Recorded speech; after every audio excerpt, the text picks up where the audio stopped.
Orlando Pirates decided to move on from Usipho Mbule? And if so, what went wrong?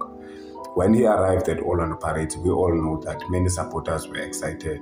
The former SuperSport Mamelodi Sundowns midfielder arrived with a reputation as one of the most talented footballers in South Africa, and Pirates only gave him a 1 year with an option to extend beyond June 2026. The move was seen as a fresh start for Mbule after a difficult period at Sundowns and Sekhukhune United. A promising start at the beginning of the season, we have to say. Mbule showed flashes of quality.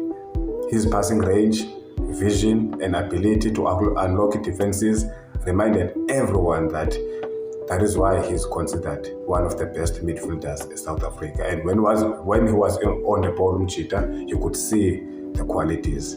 But football is not only about talent, Mafetu. Let us agree on that. It's about consistency, fitness, and earning your place every week at the